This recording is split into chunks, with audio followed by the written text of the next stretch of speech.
Lidiane, que o Senhor... Você já está na presença do Senhor, né? Vamos ficar em pé, irmãos? Glória a Jesus. Senhor Jesus, esta noite, ó Deus, nós te pedimos uma bênção especial. Que tu possas falar conosco de uma maneira diferente esta noite. Que antes do falar da Elidiane, haja um falar teu. Que os nossos ouvidos estejam sensíveis à tua voz, os nossos corações estejam abertos à tua palavra. E, Senhor, que possamos compreender tudo aquilo que tu tens a ministrar. Fala aquilo que necessitamos, não o que queremos, mas o que precisamos ouvir. E glorificaremos o teu nome, porque tu és o nosso Deus e o nosso Senhor. Muito obrigada por tudo, Jesus. Amém. Glória a Deus. Eu saúdo os irmãos com a paz do Senhor, amém? Vamos abrir rapidamente a palavra de Deus no Salmo 127. Salmo 127, vamos ler apenas 2 versículos, tá? Versículos 3 e 4.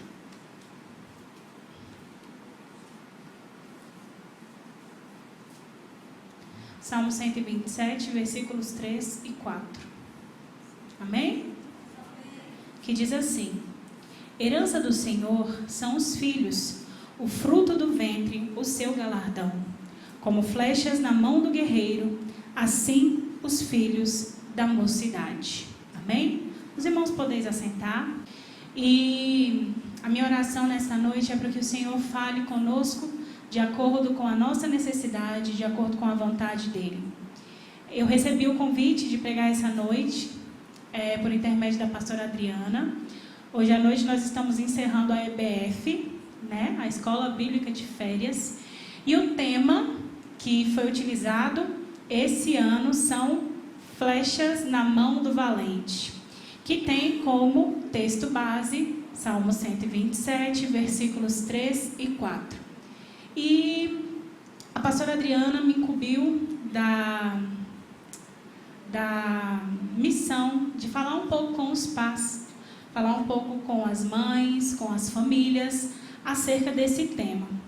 Eu confesso que tem 12 anos que eu cumpro esse ofício de ser mãe. 12 anos que o Senhor abriu a minha madre, me deu meu filho, o André. Depois o Senhor me deu um outro presente, a Eloá. E tem 12 anos que eu tenho desempenhado esse papel. E eu confesso aos irmãos que não é um papel muito fácil de desempenhar. Aqui nós temos várias pessoas com muito mais experiência que eu. Olhando aqui de cima, eu consigo avistar muitas pessoas que estão cumprindo esse ofício há muito mais tempo que eu. A irmã Nonata, o pastor Heloísa e a irmã Eva. Eu posso ver a Izinha, eu posso ver o pastor Nascimento e a sua esposa. Tantas pessoas que têm mais experiência do que eu para falar nesse aspecto. Mas eu quero compartilhar com os irmãos não aquilo que eu aprendi durante todos esses anos, mas aquilo que a palavra de Deus traz para mim e para você acerca desse tema.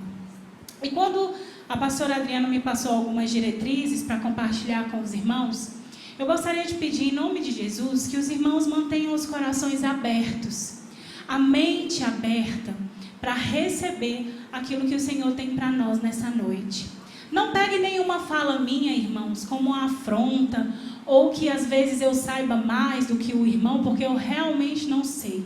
O Senhor nos aperfeiçoa todos os dias, dia após dia. Tem dias que são mais fáceis que outros mais difíceis, mas o Senhor tem nos ensinado.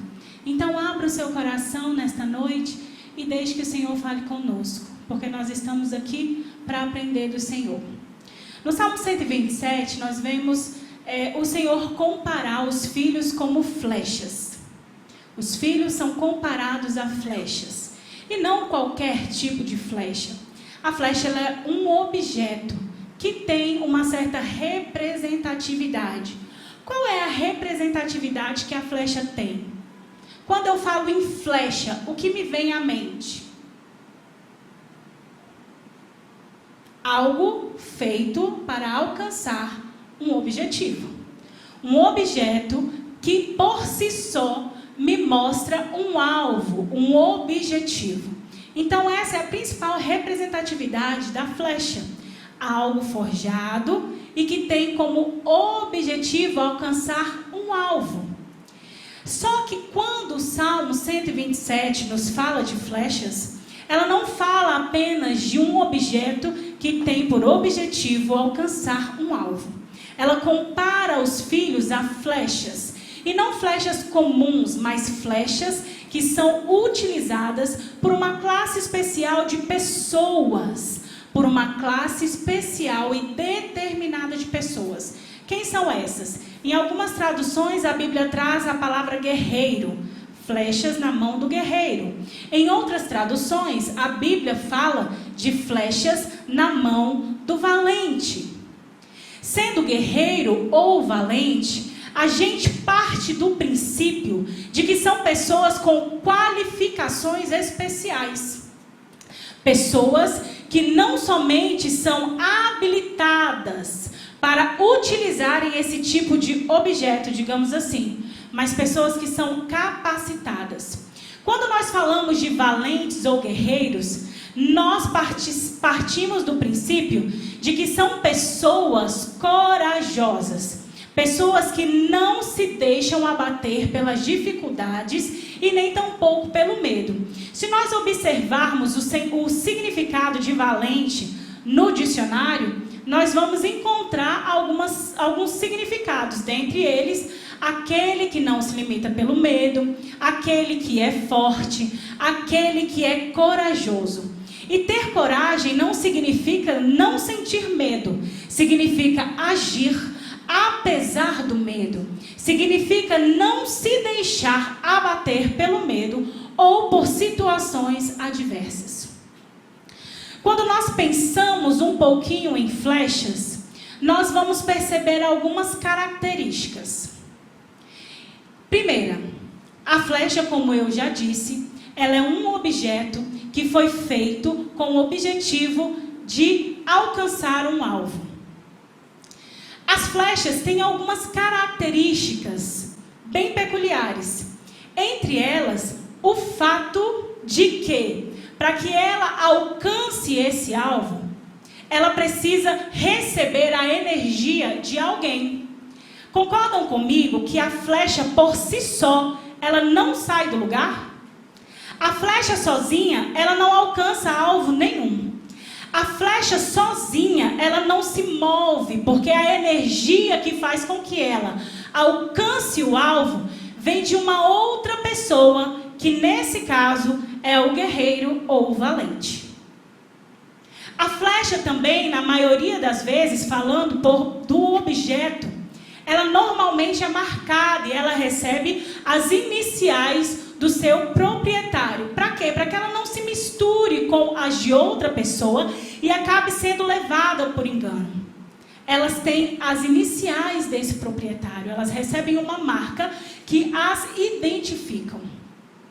Nós já sabemos algumas informações sobre a flecha, e eu não quero me ater muito a elas, porque a tia Adriana está conversando com as crianças sobre esse assunto. E o meu objetivo é conversar com os pais sobre as flechas na mão do valente. Quem são os valentes aqui exemplificados?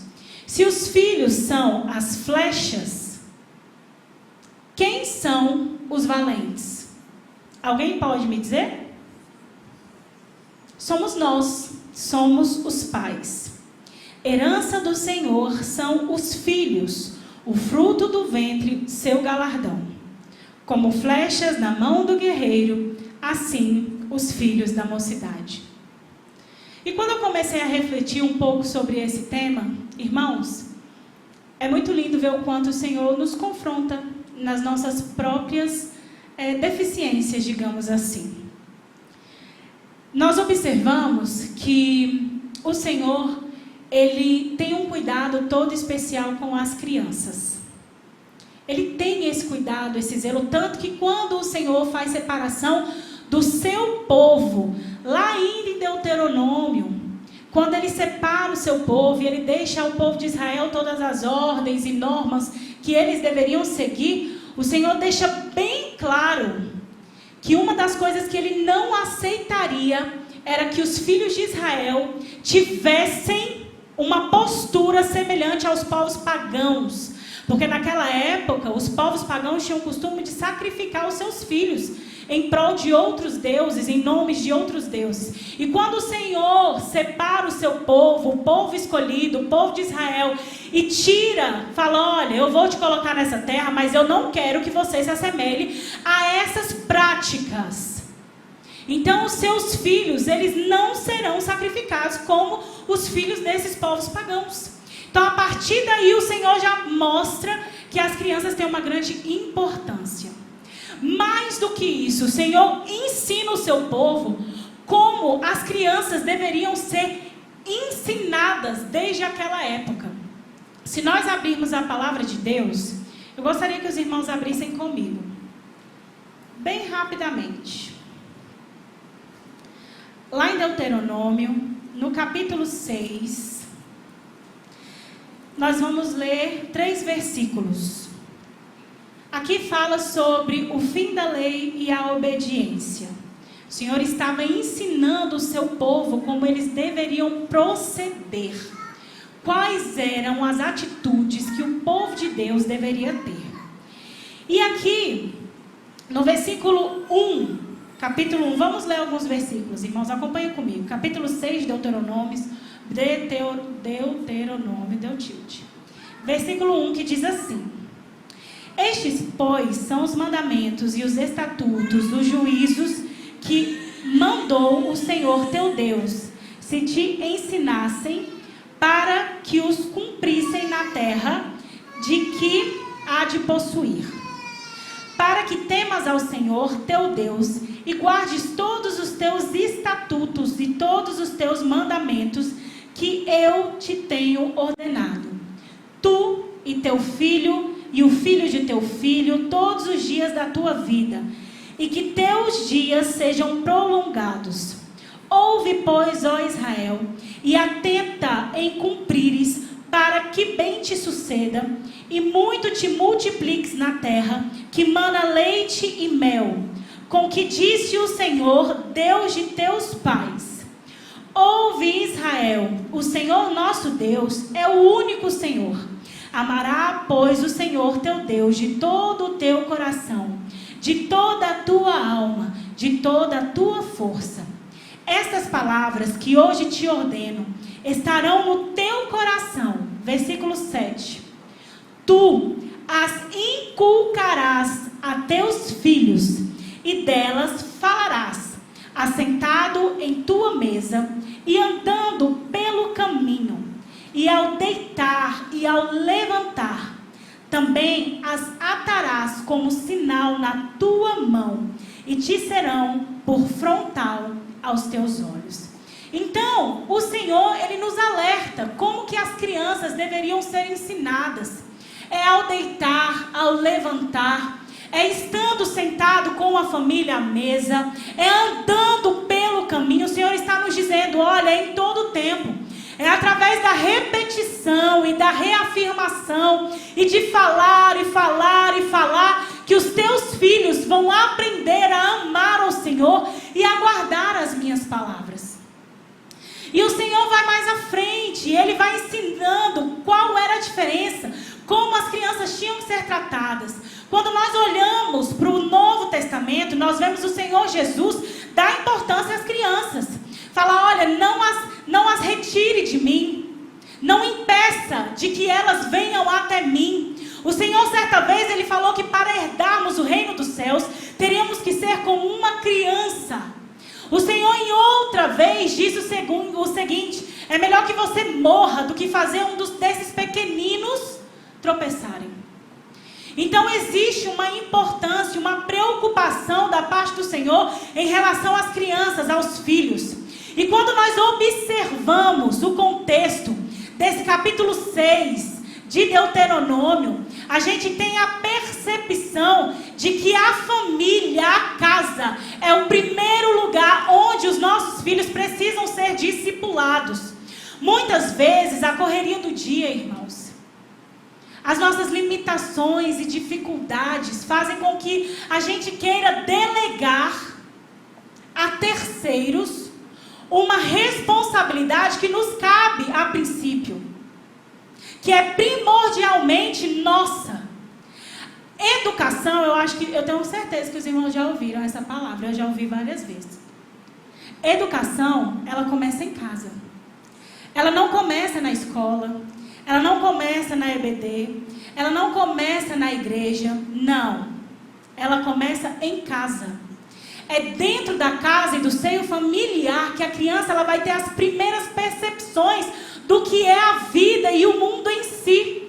É dentro de casa, porque quando você gera um filho, durante os 9 meses ele cresce dentro do ventre. Ali eu tenho certeza que os pais e as mães começam a traçar planos e sonhos. E pensam o que será que ele será, o que será que ela será, como vai ser a sua voz. Irmãos, eu pensava em todas essas coisas. Tanto que quando os meus filhos eram bebês, eu tinha a maior ansiedade do mundo de ouvir eles falarem. Porque eu queria saber como seria a voz deles. Hoje, às vezes eu falo, Senhor, só um pouquinho, cala só um pouquinho. Mas eu tinha essa ansiedade. E quando nós temos os nossos filhos e saímos ali do hospital, nós vamos para casa, irmãos. A gente não vai para a igreja, a gente não vai para a escola, a gente vai para casa. Irmãos, eu saí do hospital com o André num medo tão grande que parecia que o mundo estava sobre as minhas costas. Porque quando você sai com aquele bebezinho, que você entende a responsabilidade que você tem sobre aquele ser e toda aquela situação, às vezes te assusta. É por isso que muitas mulheres, durante o puerpério, elas se sentem até mesmo num estado depressivo. Por medo, insegurança.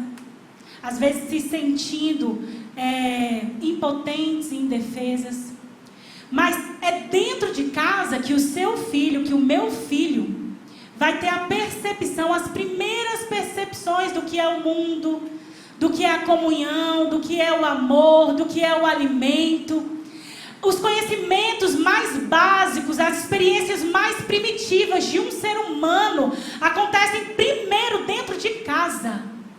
E quando nós levamos para o objetivo e para o contexto bíblico, mais ainda, irmãos. Porque é dentro de casa que os nossos filhos precisam receber informações limpas, puras e sem nenhum tipo de contaminação. Quando eu pergunto para os irmãos, eu vou fazer uma pergunta, eu gostaria que alguns irmãos podem falar o que vocês acham.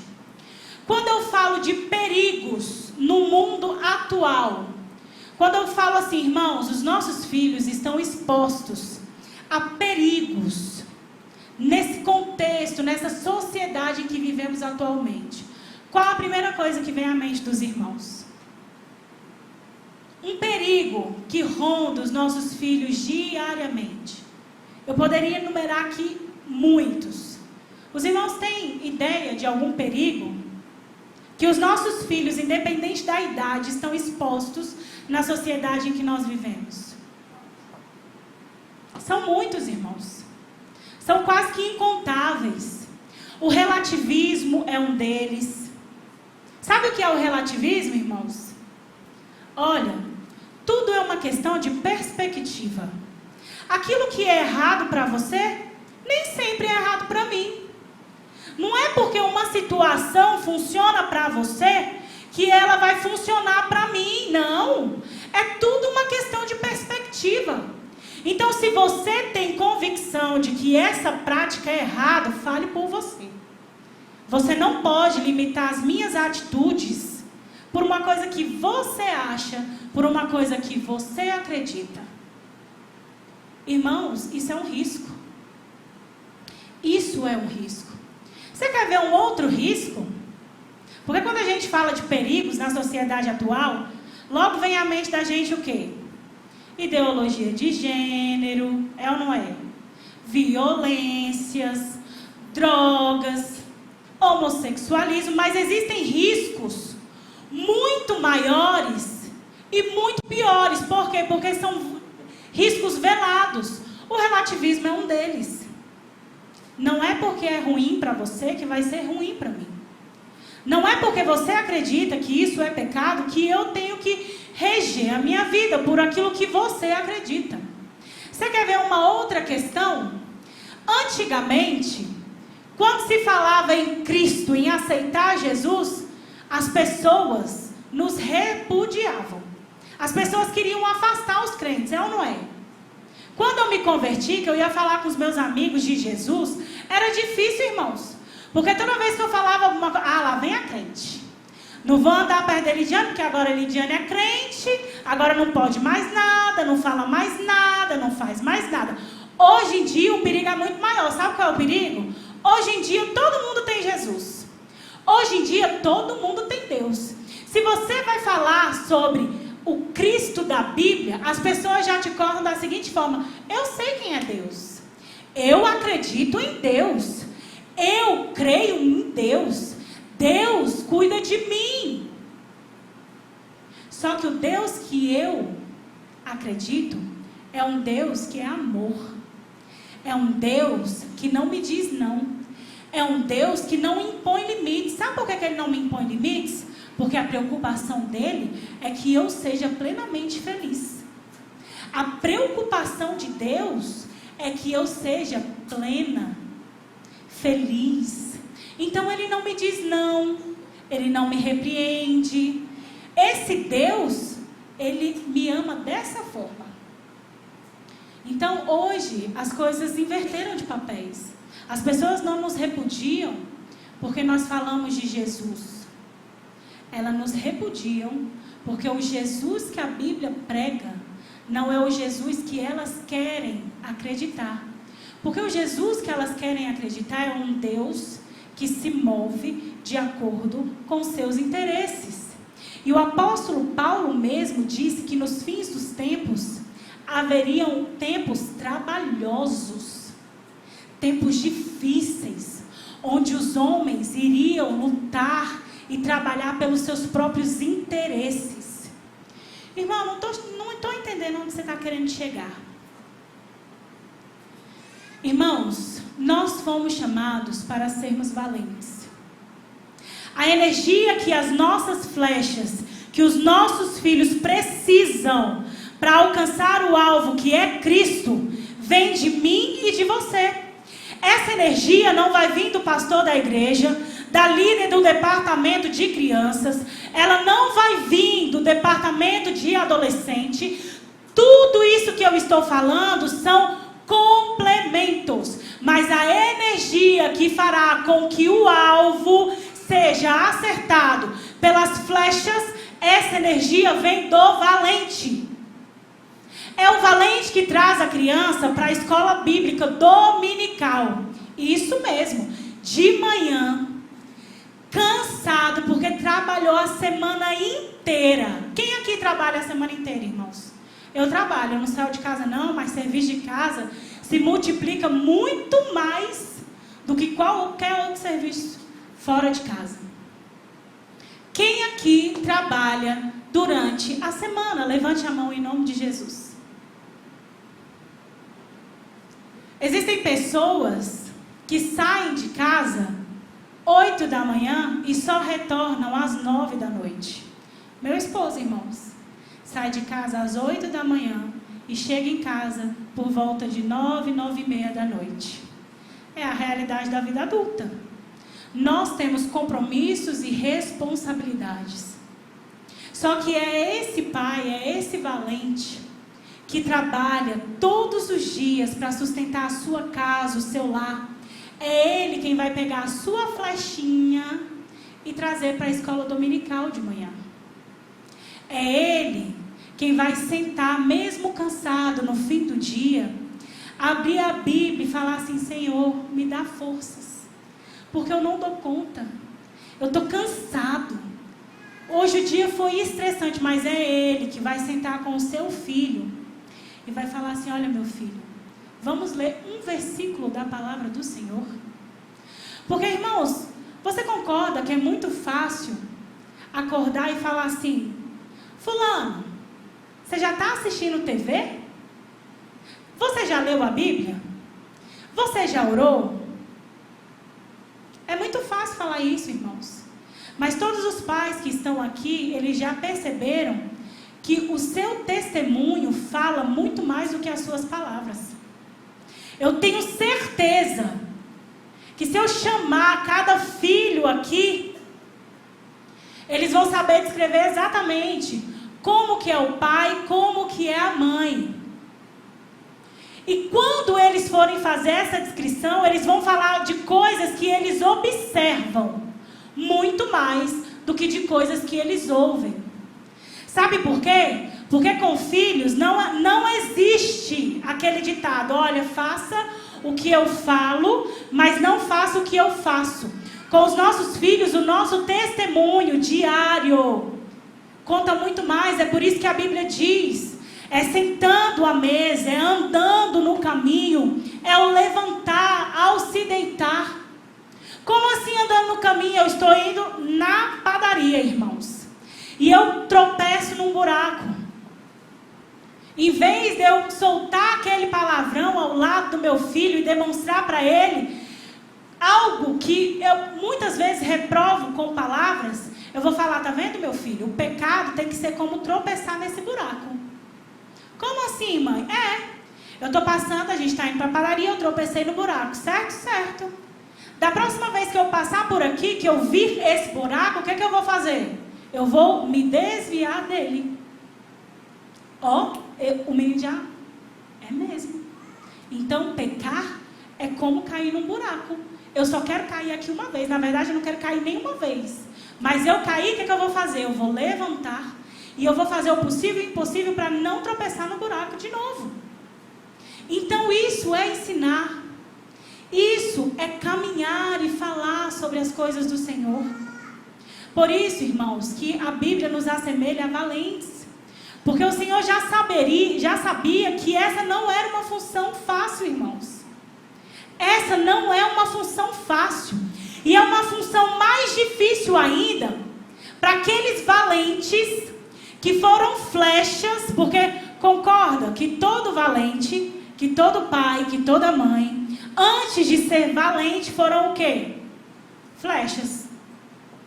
Essa tarefa difícil, que é a tarefa de ser valente, é muito mais difícil ainda para flechas, para valentes que um dia foram flechas, que não tiveram, por sua vez, valentes para os direcionar para o alvo.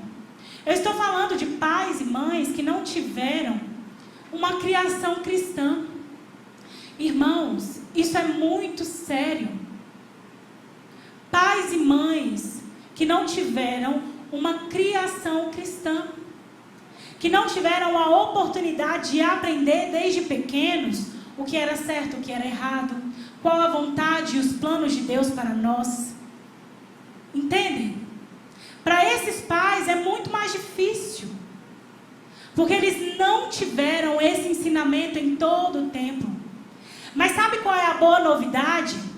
É que os filhos, eles são herança do Senhor. Herança é algo que se recebe, é algo valioso muitas vezes. É bem verdade que às vezes tem herança que é mais dívida do que coisa boa, né? Mas herança, via de regra, é uma coisa valiosa que você recebe e que anteriormente pertencia a uma outra pessoa. Por que os nossos filhos, eles são herança do Senhor? Porque eles pertencem ao Senhor e por um período de tempo o Senhor os entrega a mim e a você para que nós, como valentes, os direcionemos para o alvo. Quando você observa um atleta se preparando para lançar uma flecha, eu não sei se os irmãos já tiveram a oportunidade de observar, nós vamos ver que ele não pega a flecha, coloca no arco e joga de uma vez. Não. Ele observa tudo à sua volta. Primeiro que para alguém, um arqueiro, lançar a sua flecha, não é de qualquer modo. Ele tem que ter treinamento, perseverança e técnica.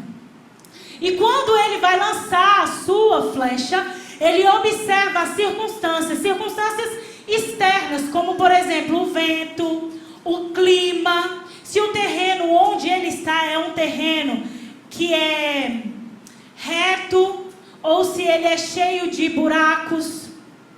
Ele observa essas coisas, porque cada tipo de situação vai exigir dele uma técnica específica.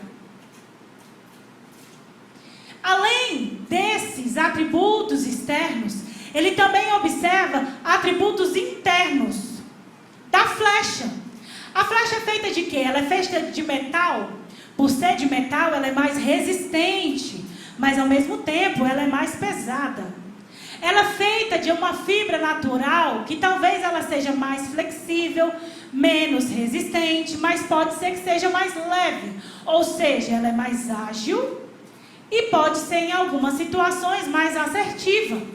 Então, um valente experiente, ele observa não somente características internas ou próprias da flecha, mas externas do ambiente onde ele está. Assim somos nós, irmãos. Nenhuma flecha é igual a outra. Nós podemos ter aí 10 filhos, flechas forjadas por Deus e entregues ao valente. Esses 10 filhos estão dentro da mesma aljava. A aljava do valente. A aljava era uma bolsa, onde o valente, onde o guerreiro, ele guarda as suas flechas. Mas as flechas são diferentes. Os filhos são diferentes. Cada um tem as suas próprias características. E o Senhor fez isso de forma proposital. Porque cada um aperfeiçoa ao outro. E o pai precisa entender isso. Que flecha eu vou usar nessa situação?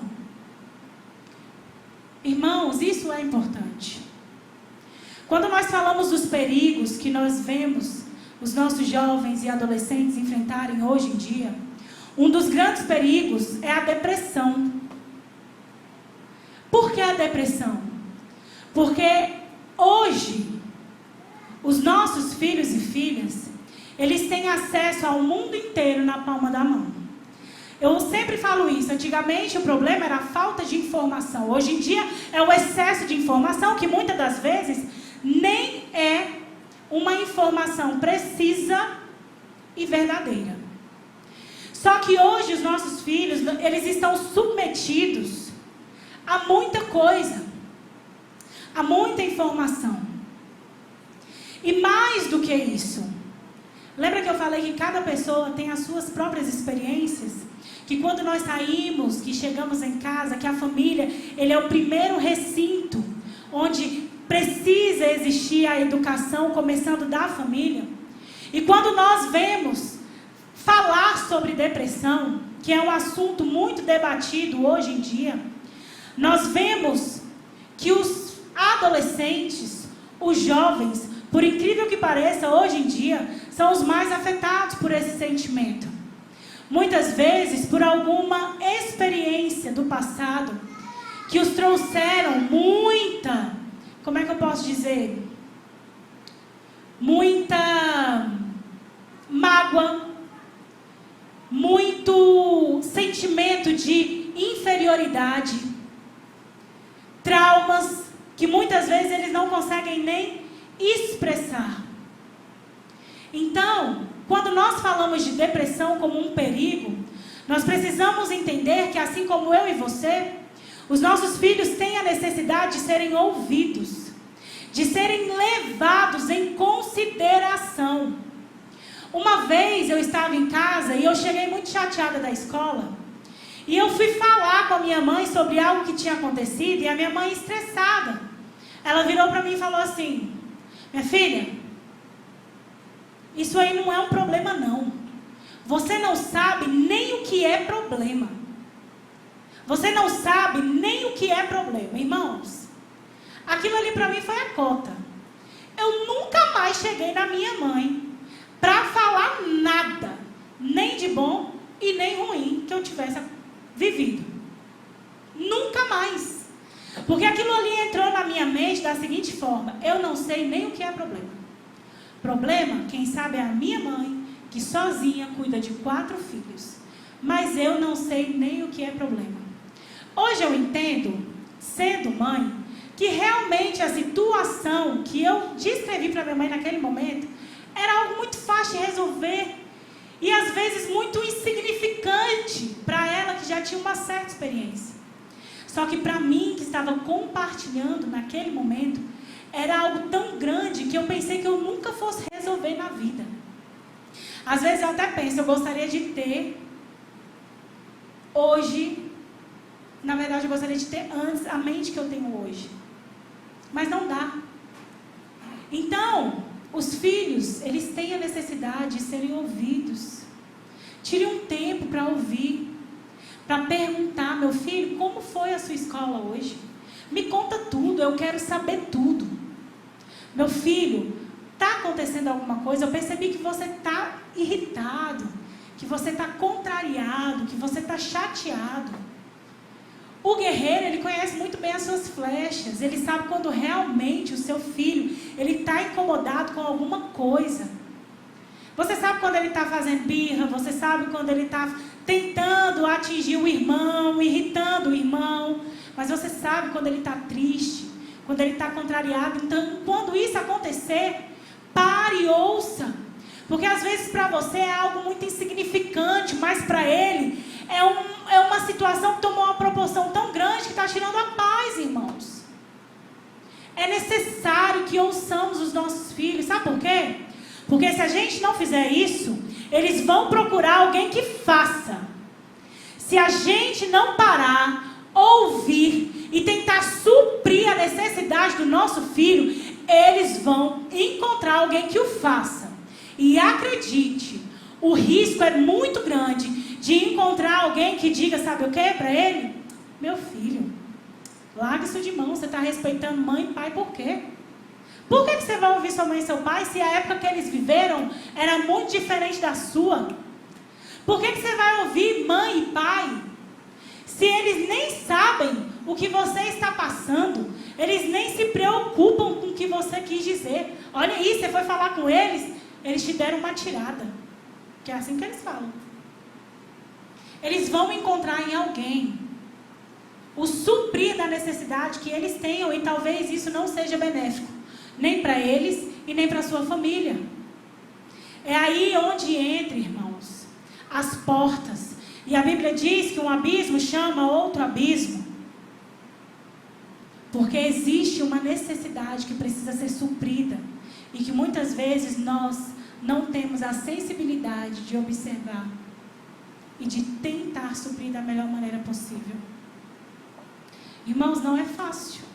Se fosse fácil, o Senhor não nos assemelharia a guerreiros, a valentes. Quando nós falamos de flecha, a flecha, para ela alcançar o objetivo, ela precisa passar por uma constante manutenção. Manutenção. A gente precisa observar se ela está torta ou se ela está reta. Se ela estiver torta, a gente tem que dar um jeitinho de aplanar. A gente precisa observar se nela ficou presa alguma sujeirinha que veio talvez do alvo que ela alcançou anteriormente. A gente precisa observar se na flecha tem alguma rachadura. E a gente precisa manter essa flecha utilizável. A gente precisa cortar as arestas. A gente precisa lixar, tirar as imperfeições. Essa manutenção é uma manutenção espiritual que precisa ser feita. E ela é feita pelo valente. Somos nós quem levamos os nossos filhos ao alvo, irmãos. Quem é capaz de nos limpar espiritualmente falando? Quem é o único que tem a capacidade de tirar de nós o pecado, a mácula, a mancha, a dor e a morte que o pecado nos causou? Não é Cristo Jesus, que por meio do seu sacrifício nos trouxe vida? Mas quem tem que apresentar esse Salvador para os nossos filhos somos nós. Nós temos a primeira responsabilidade de levar os filhos a Cristo. Nós temos que dizer, é o Senhor quem salva, liberta, cura, transforma. É de nós que eles precisam ouvir primeiro. Tudo o que vem além disso são complementos válidos. Irmã, mas eu ensinei os meus filhos. Eu ensinei os meus filhos. Eu criei todos eles dentro da igreja. Irmã, eu também acompanhava os meus filhos na igreja. Eu não apenas consentia que eles fossem, mas eu estava lá. Irmã, eu ensinei o meu filho no caminho. Enquanto nós sentávamos, enquanto levantávamos, enquanto nós nos deitávamos, andando, eu ensinei o meu filho, mas hoje ele não está aqui. Irmã, eu fiz a minha parte. Então, o que foi que deu errado? O que foi que aconteceu? Existe algo, irmãos, chamado livre-arbítrio. Livre-arbítrio. Nós, pais, mães, fazemos a semeadura. Nós semeamos dia após dia na vida dos nossos filhos. Com o nosso testemunho, em oração, em súplica. Nós semeamos a Cristo na vida dos nossos filhos, mas chegará um momento em que eles vão precisar tomar as suas próprias decisões, fazer as suas próprias escolhas. Não foi assim conosco? Nós não fizemos as nossas escolhas? Não foi assim que aconteceu conosco? E quantas vezes tomamos uma decisão errada, fazemos uma escolha equivocada? Quantas vezes, irmãos? Muitas vezes. Então, se esse é o seu caso, não se entristeça. Persevere e acredite que a semente que foi plantada será frutificada pelo poder do Espírito Santo de Deus. Nós precisamos acreditar nisso, irmãos. A palavra de Deus, ela não volta vazia. Se a semente foi plantada, acredite, vai frutificar. Cada flecha precisa ter a sua experiência. Quantos testemunhos lindos nós já não ouvimos de pessoas que foram criadas dentro da igreja e que num dado momento se afastaram, viveram no mundo e o Senhor os alcançou novamente, e hoje a experiência que elas tiveram é usada pelo Senhor para a edificação de outras vidas. Isso acontece, irmãos. Cada pessoa tem a sua experiência. É o ideal? É o cenário ideal? Não. Não é o que um pai e uma mãe quer.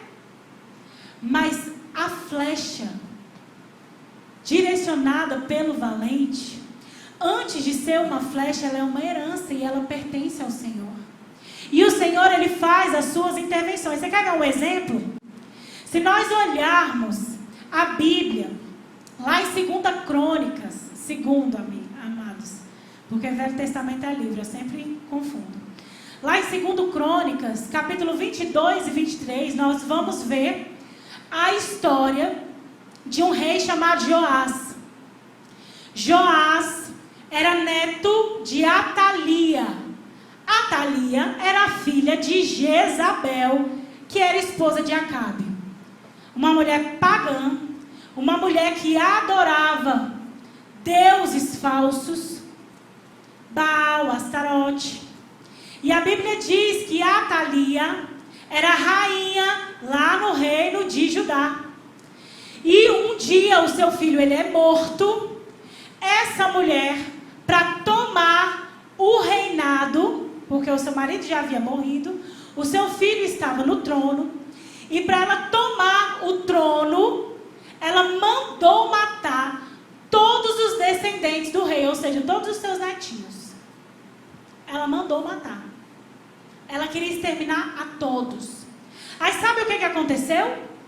O Senhor interviu na situação. Há uma mulher chamada Josebeda, acho que é esse o nome. Ela escondeu Joás, ainda criança. Enquanto ela tinha dado a ordem, enquanto Atalia, essa mulher perversa e maligna, tinha dado a ordem para que todos os descendentes do rei fossem mortos, essa mulher, Josebeda, é uma coisa assim, irmãos, eu vou até olhar aqui, porque eu não gosto de errar, não. Josabeade. Jeozabeade. Essa mulher aí, Jeozabeade. Essa mulher maligna, irmãos. Enquanto ela mandou que todos fossem exterminados, essa mulher maligna... Isso. Atalia mandou matar. Josabeade mandou esconder. Ela mesma escondeu Joás, irmãos. Ela pegou essa criança e escondeu no templo, porque o marido dela era sacerdote. E durante 6 anos esse menino ficou escondido no templo. Enquanto Atalia reinava e fazia tudo que era abominável ao Senhor, Joás estava escondido, crescendo, aprendendo e sendo fortificado pelo Senhor, para que no momento certo ele viesse a ser rei lá em Judá. E isso aconteceu, irmãos. Com 6 anos, ele é aclamado rei. E uma das coisas que ele faz primeiro, depois desse momento, é restaurar a casa do Senhor que havia sido profanada pela rainha má. E restaurar a adoração lá em Judá. E durante todo o tempo que o sacerdote que o havia criado estava vivo, ele, Joás, o rei de Judá, ele andou segundo a vontade de Deus. O Senhor interviu na hora certa, irmãos. Existia uma sentença de morte sobre todos os descendentes do rei, mas o Senhor interviu e levantou alguém que mudasse aquela situação, porque Deus sabia que se todos os descendentes fossem mortos, a linhagem de Cristo estaria exterminada e ameaçada. O Senhor intervém, irmãos. Não pense que o Senhor não está vendo, que Ele não está contemplando. O Senhor intervém em toda e qualquer situação. Então, se somos valentes, nós não estamos sozinhos, irmãos. É uma situação difícil e que demanda tempo, coragem.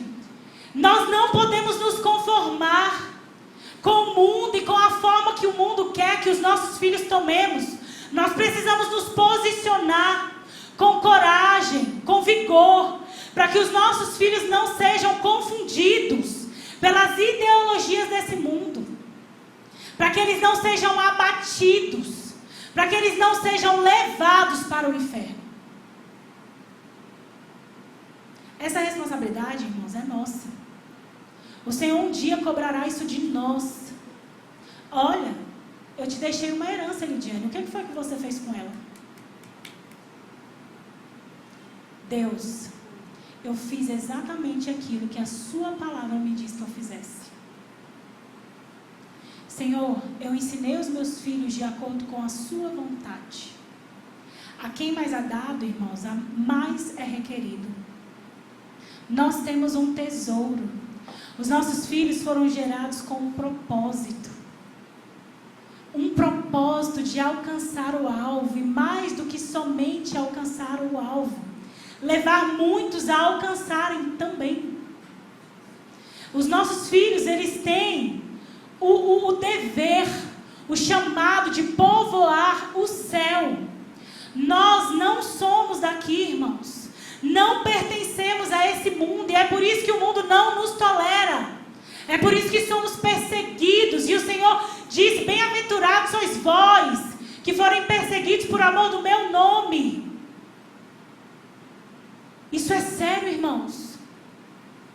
O que os nossos filhos estão vendo, estão ouvindo, com quem eles estão conversando, qual tem sido, irmãos, a rotina deles, onde eles têm gasto o seu tempo. Porque existe uma diferença entre perder tempo e gastar tempo. Perder tempo é jogar o tempo fora. E o dia de hoje, irmãos, nunca mais volta. Se o Senhor não vier para buscar a sua igreja, teremos outros domingos. Quem sabe outros dias, 21 de janeiro. Mas o de 2024 nunca mais voltará. Nunca mais, irmãos. Então, qual é a diferença entre gastar tempo? Gastar é investir, é empregar. Onde os nossos filhos têm empregado o tempo deles? Ou eles têm somente perdido tempo? Irmãos, isso falou muito ao meu coração.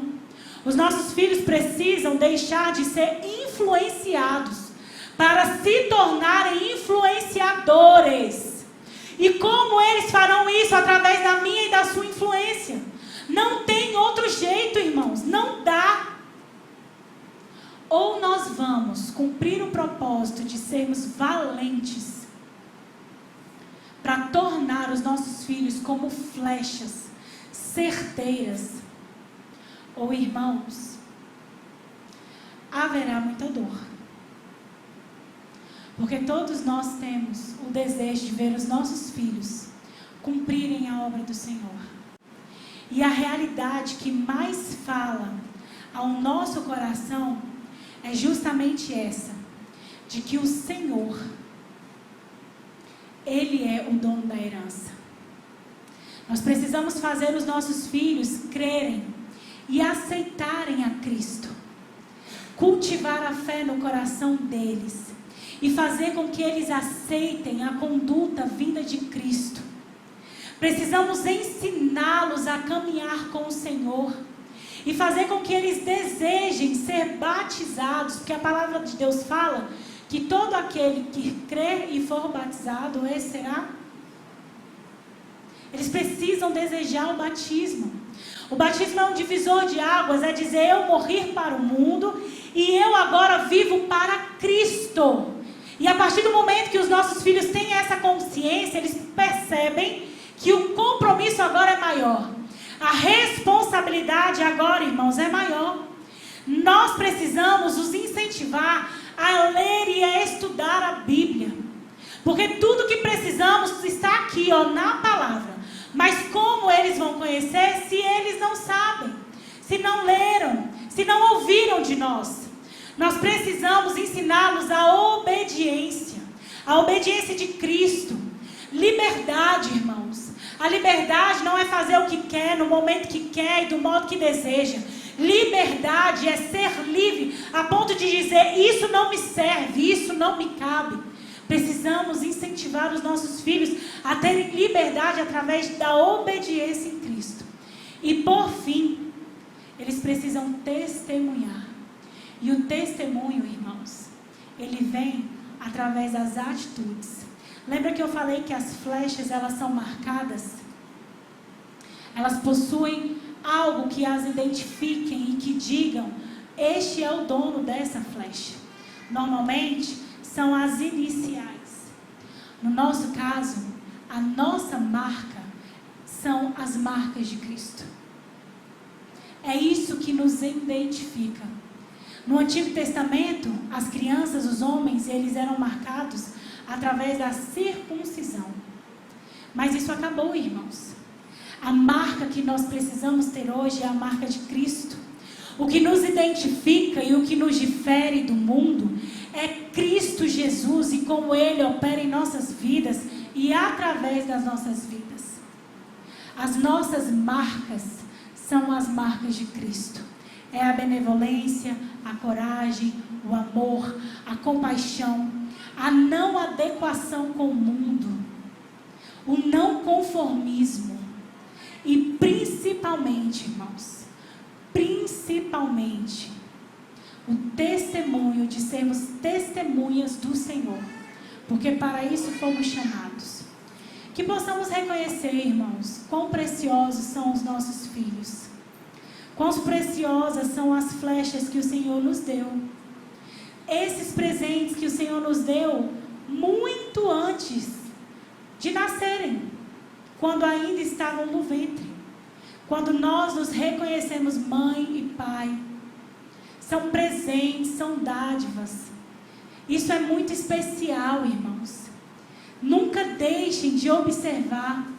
Não deixe que o cansaço, não deixe que a raiva, que muitas vezes a insegurança ou o sentimento de erro tire de você a percepção de quão preciosos são os seus filhos. O erro, ele é igual a arrependimento. Arrependimento é igual a perdão. Perdão é igual a ser limpo por Cristo. E tudo isso junto gera um testemunho. Então, testemunho de tudo que o Senhor fez. E seja um bom testemunho na vida dos seus filhos. Eu agradeço a oportunidade.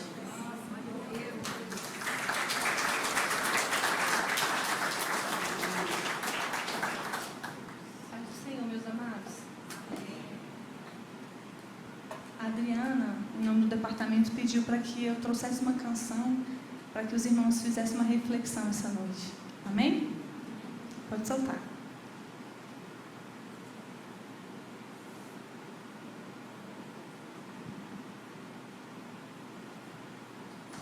Glória a Jesus. Que palavra maravilhosa, né? Quem tem ouvido, ouça o que o Espírito diz à igreja. Glória a Jesus.